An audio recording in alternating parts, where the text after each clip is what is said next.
Hey guys, ఈరోజు మనం ఒక రియల్ ఎస్టేట్ వీడియో షూట్ చేయబోతున్నాం. దానికి నేను ఏ గేర్ యూజ్ చేసినా, ఏ లెన్స్ యూజ్ చేసినానంటే చూపిస్తా. ఈ షూట్కి నేను Sony FX3 body with G Master 14mm 1.8 use చేస్తున్నా. దాంతోపాటు G Master 24-70mm 2.8 lens use చేస్తున్నా.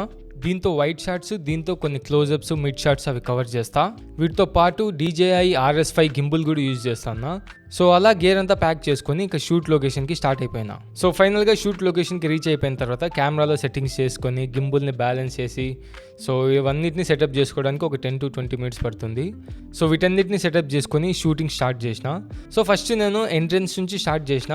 సో గింబుల్తో కొన్ని డిఫరెంట్ షాట్స్ ఎంట్రన్స్లో షూట్ చేసిన. దాని తర్వాత బేసిక్గా నేను ఎట్లా షూట్ చేద్దాం అనుకున్నా అంటే ప్రాపర్టీ చుట్టూ ఒక మంచి వాక్ చేస్తూ ప్రాపర్టీ చూస్తే ఎలా ఉంటుందో సో అట్లా షూట్ చేద్దాం అనుకుని డిసైడ్ అయ్యి సో ఫస్ట్ ఎంట్రన్స్, దాని తర్వాత left side of the property, దాని బ్యాక్ సైడ్, దాని తర్వాత రైట్ సైడ్, సో ఇవన్నీ షూట్ చేసిన తర్వాత పైన షూట్ చేద్దామని డిసైడ్ అయినా. సో అలా ఫస్ట్ ఎంట్రన్స్ షూట్ చేసి ఇంకా ఏమన్నా ఫ్రేమ్స్ దొరుకుతాయని చూస్తూ వెళ్తూ ఉన్నాను అనమాట.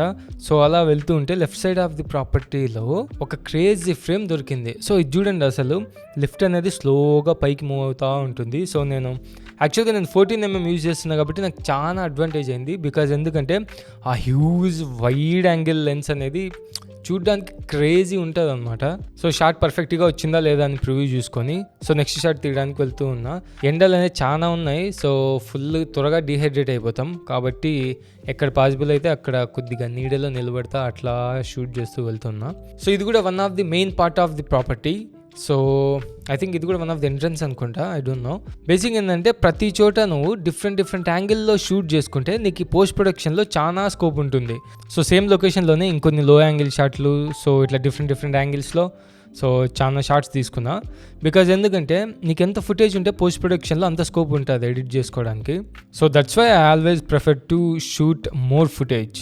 సో దాని తర్వాత కెమెరాని 90 degreesలో పెట్టేసి సో ఒక స్ట్రైట్ లైన్లో వాక్ చేసుకుంటూ పోయినా. బికాజ్ లో యాంగిల్లో ప్రాపర్టీ మొత్తం స్ట్రైట్గా వస్తుంది అనమాట. సో ఎండలు గట్టిగా ఉన్నాయని చెప్పినా కదా, సో ఆ ఎఫెక్టే. కొద్దిగా నీడలో రెస్ట్ తీసుకొని కొద్దిగా హైడ్రేట్ అయ్యి సో మీరు కూడా ఎస్పెషల్లీ ఈ అవుట్డోర్ షూట్ చేసేటప్పుడు ఒక క్యాప్ కానీ లేదంటే ఏదో హ్యాట్ కానీ మెయింటైన్ చేస్తా హైడ్రేట్ అయితే షూట్ చేయండి, లేదంటే షూట్ మొత్తం ఖరాబ్ అయిపోతుంది. సో అలా నెక్స్ట్ షాట్కి రెడీ అయిపోయినా. సో ప్రాపర్టీ 12 floors ఉందని చెప్పినా కదా, అండ్ షూట్ చేయడానికి కూడా వెనక్కి వెళ్ళి షూట్ చేయడానికి కూడా గ్యాప్ లేదనమాట. సో వాటికి నేను 14mm యూజ్ చేస్తాను కాబట్టి ఆ మాత్రం వచ్చింది, లేదంటే యాక్చువల్గా ఇంకా వైడ్ రావాల్సిందే.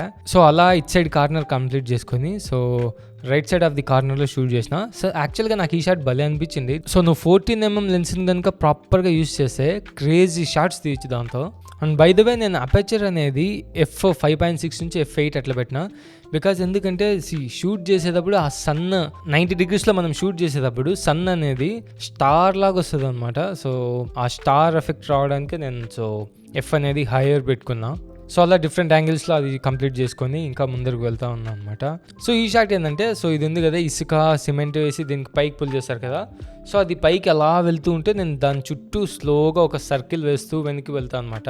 సో నేను అపర్చర్ అనేది f8 పెట్టుకున్నా బికాజ్ చెప్పినా కదా సో నాకు ఆ స్టార్ ఎఫెక్ట్ కోసం. సో అలా బ్యాక్ సైడ్ షార్ట్స్ అన్ని కంప్లీట్ చేసిన. ఇంకా నేను తీసిన చాలా, నేను కాల్సింటే లాస్ట్లో ప్లే చేస్తాను షార్ట్స్. సో అలా back side of the property అంతా కంప్లీట్ చేసుకున్నా. సైడ్ ముందరకు వచ్చిన తర్వాత సో ఇక్కడ క్రేజీ అనిపించింది. బికాజ్ ఎందుకంటే ఇక్కడ ఒక ట్రీ ఉందా, సో ఆ గ్రీనరీ, దాని తర్వాత అక్కడేమో ఆ క్రేన్ ఉంది. యాక్చువల్గా ఈ ఫ్రేమ్ నాకు చాలా బాగా అనిపించింది.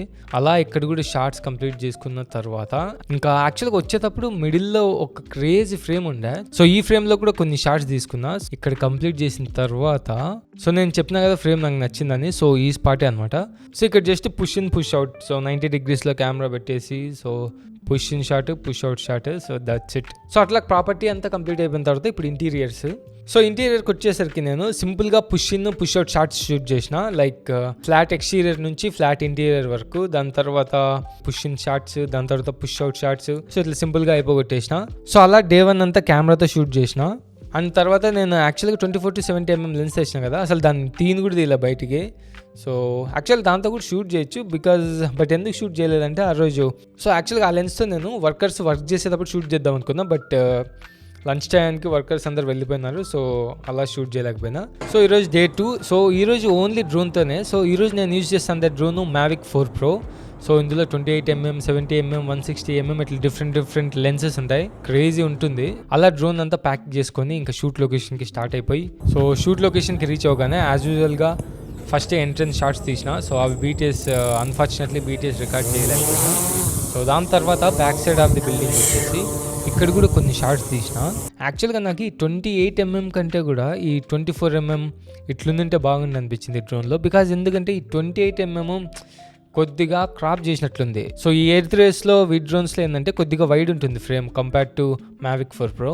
అది తప్పించి క్వాలిటీ మాత్రం క్రేజీ అసలు. సో లైట్ వెయిట్ ఉంది డ్రోను. సో సౌండ్ కూడా చాలా తక్కువ వస్తుంది. డ్రోన్ మాత్రం క్రేజీ ఉంది. సో అలా బ్యాక్ సైడ్ కొన్ని ఏరియల్ షాట్స్ తీసుకున్నాను అనమాట. సో దాని తర్వాత ఒక లో యాంగిల్ షాట్ తీసిన. ఈ షాట్ చూడండి ఒకసారి.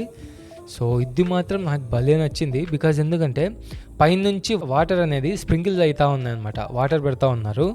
సో డ్రోన్ కరెక్ట్ స్ట్రైట్ వెళ్తూ ఉంది బ్యాక్ సైడ్ లో యాంగిల్లో. పైనుంచి వాటర్ పడుతున్నాయి. ఈ షాట్ అయితే నాకు క్రేజీ అనిపించింది. So I love this shot.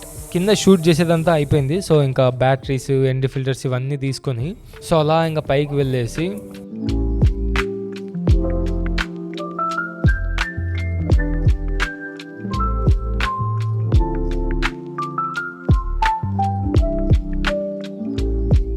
So అలా పైకి 12th ఫ్లోర్కి అయితే వచ్చేసినాం.